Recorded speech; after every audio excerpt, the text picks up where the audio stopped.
Bom dia, boa tarde, boa noite, galerinha minha. Tudo bem com vocês? Então, nossa aula de hoje é sobre a Mesopotâmia.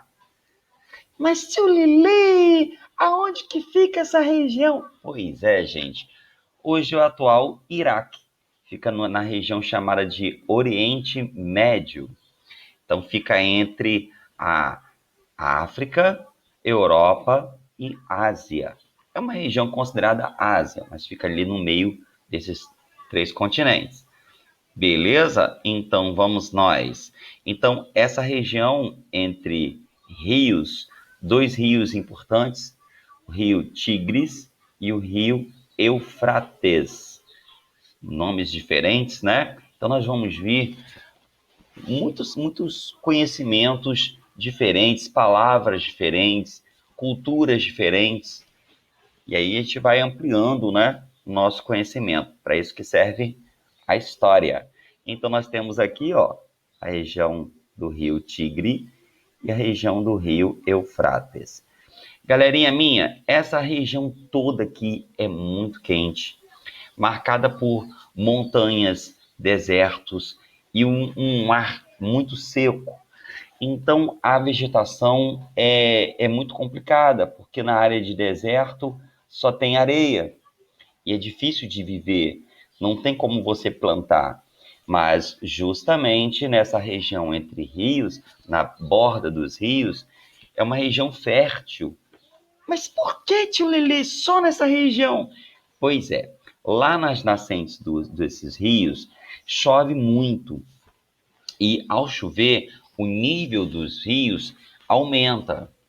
E aí as águas vão arrastando materiais, galhos de árvore, bichinhos que morrem. Então as águas vão carregando esses materiais, né? Essas folhas, animais mortos, e vão arrastando.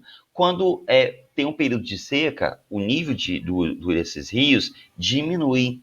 Esse material fica ali em sua borda, em seu leito. E aí os micro-organismos, você já deve ter visto aí na área de ciências, os micro-organismos, bactérias, elas decompõem esse material e esse material se transforma em humus, uma substância que fertiliza o solo, certo? Então, esses povos aproveitaram a borda desses rios para plantar. Outros povos usavam esses rios para fazer canais, e aí esses canais, barreiras, diques, para desviar o curso desses rios para perto de si, né, ou para as regiões mais longínquas, né, mais longe. Outras faziam grandes construções, nós vamos falar sobre os zigurates, faziam e montaram cidades muito antigas, cidades como Uruk, cidades que depois se tornaram comerciais e foram ganhando importância, acabaram sendo dominadas por outros povos por conta disso. Então vamos nós. Bem, então nós temos aqui, ó, essa região mais escura são as cidades mais antigas da história, como Uruk, Eridu e Lagash. Aqui é uma representação gráfica, um desenho, né, de como que seriam as casas. Na verdade, são prédios importantes do rei, dos escribas. Nós vamos falar melhor sobre isso daqui a pouco lá na frente. A área da Mesopotâmia na atualidade. Então, nós temos aqui, ó, Iraque, a principal região, né? Iraque, Síria e aqui, ó, o Kuwait.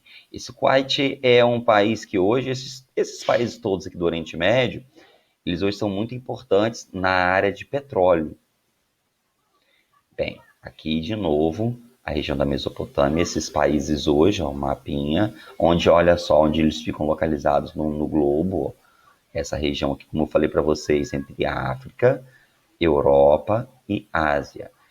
Vale lembrar que como o Oriente Médio fica aqui, ó, né, entre esses continentes, é uma área também muito estratégica, Então tem a importância do petróleo, tem a questão estratégica, porque... Então, galerinha minha, tudo bem? Então vamos para a nossa aula número 2 sobre Mesopotâmia. Estávamos falando sobre a importância desses rios, e aqui nós temos a chamada crescente fértil. É o nome dado a todas as civilizações que dependiam desses rios, né? Então, olha só, toda essa área aqui. Então, pode ter um formato de uma lua crescente, né? E é uma área boa para a agricultura. Vamos nós. Bem, foi em função dos rios, de suas cheias periódicas, da construção de canais de irrigação, que a agricultura se desenvolveu na Mesopotâmia. Então, nós temos aqui, ó, de como que isso é uma representação de como que eram as atividades nessas regiões, né? Então, olhem que bacana, já existia uma espécie de arado rudimentar, simples. Aqui tem um outro agricultor colhendo material, bem provável que tenha sido aqui o papiro. O papiro servia para várias coisas, né? Eles faziam papel, eles faziam embarcações, enfim. Nós temos uma área aqui de criação de animais, nós temos uma espécie de forno, onde eles estão aqui, ó, fazendo os potes de argila, aqui um abrigo, aqui, ó, pessoas carregando potes, ó, comércio, mulheres, né? Ao fundo, pessoas carregando material com gado. Tudo, vocês observem aqui, ó, que tudo próximo a esses rios, né? Bem, vamos lá. Em certas épocas do ano, os rios Tigre e Eufrates enchiam e inundavam suas margens. Essas cheias fertilizavam o solo, favorecendo ainda mais o desenvolvimento da agricultura e da pecuária. Já falamos sobre isso. Olhem que bacana, ó, outra representação aqui, ó, na imagem, eles chegando de barcos que eram feitos de papiro, como eu falei para vocês. Olha aqui, ó, a folhagem do papiro. Observe, ó, papiro, papel. O papel tem origem na palavra papiro. Entre os alimentos cultivados, nós temos aqui, ó, o trigo, a cevada, o centeio, legumes e hortaliças, frutas como a tâmara, algodão. Observe o seguinte, gente, o trigo, ó, eles faziam pães, faziam massas tipo pizza. Pizza? Esses povos inventaram vários alimentos. A cerveja da cevada. Cerveja? Mas cerveja, Lili? Pois é, a cerveja da fermentação da cevada. A cevada, do centeio, do trigo. Então, esses alimentos eram a base desses povos. Os animais, o cabrito, a ovelha, carneiro, porcos. Os pastores trocavam seus produtos com agricultores e ambos realizavam trocas com os habitantes das cidades. Faltou um S aqui, ó. Então, galerinha minha, esses pastores também faziam outras atividades. Não é que assim, os pastores só pastoreavam. Não. Eles eram também agricultores, artesãos. Então, naquela época, não tinha o pedreiro que só trabalhava com construção. O pedreiro também podia, em outros determinados momentos, sob a falta de atividade, falta daquele recurso, esses pedreiros podiam trabalhar como artesãos, como agricultores, como pastores. Eles também criavam bois, jumentos, cavalos, camelos. Estes últimos eram utilizados por meio de transporte, né, como um principal meio de transporte. Os camelos eram para eles como se fossem hoje os caminhões que nós temos.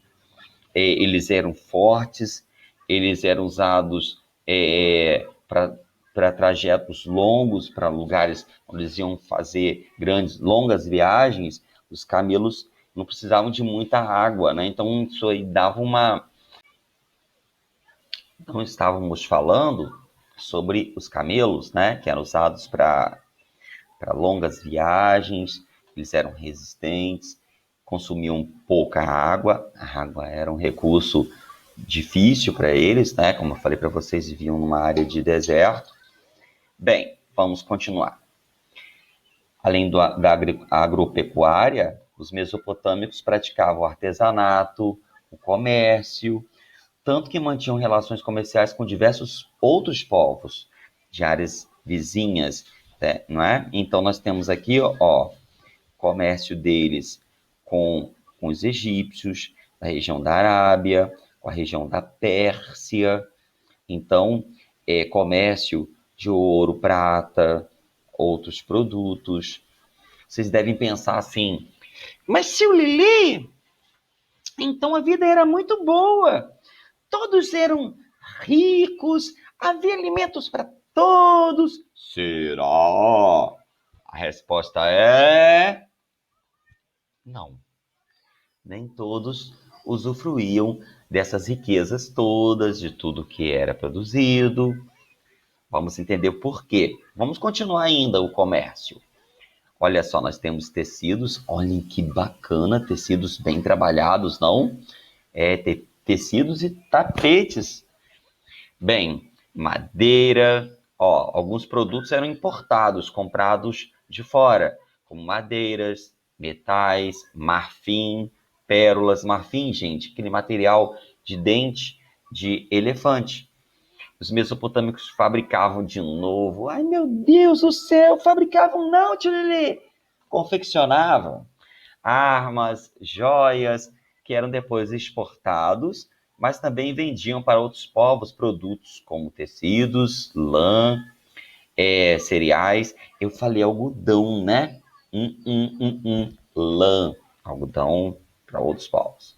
Bem, a sociedade, como agora nós vamos falar sobre essa questão da riqueza, pobreza, como é que era, né? Bem, ela era hierarquizada. Que é isso, tio Lelê? Ou seja, havia uma escadinha, né, de quem estava lá no topo, que era mais rico e tinha mais poder, e quem estava aqui na base, que era mais pobre. O rei era o líder e tinha o poder político, poder militar. Era por meio da cobrança de impostos da guerra que o rei fortalecia seu poder. Então, nesse momento, acabou aquela coisa mais rudimentar que nós vimos lá nas primeiras aulas, lá da Era das Cavernas, onde basicamente todo mundo era igual, né? Nós falamos sobre isso.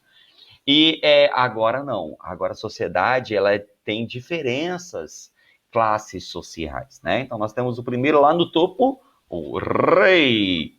Então nós temos aqui, por conta dessa riqueza, da arrecadação dos impostos, o rei mandava construir grandes palácios, prédios enormes, suntuosos. Olha só, isso aqui é uma ruína. Caramba, né? Fantástico.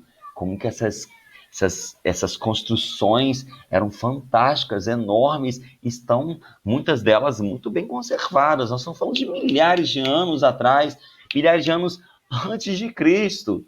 E enquanto isso, tem muitas casas hoje, construídas hoje, que caem, né? Pois é. Bem, gente, então nós temos aqui várias construções, repartições como oficinas, armazéns, treinamento militar.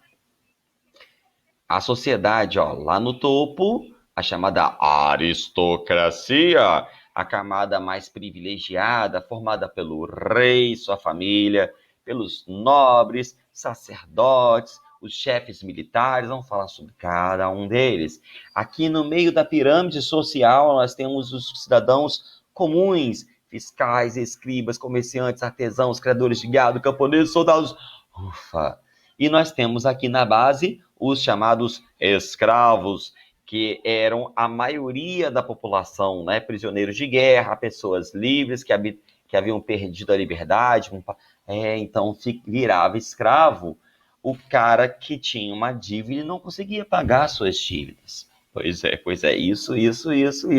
Pois é, imagine hoje, hein, quantos escravos. Deixa pra lá, deixa pra lá. Bem, a religião, eles eram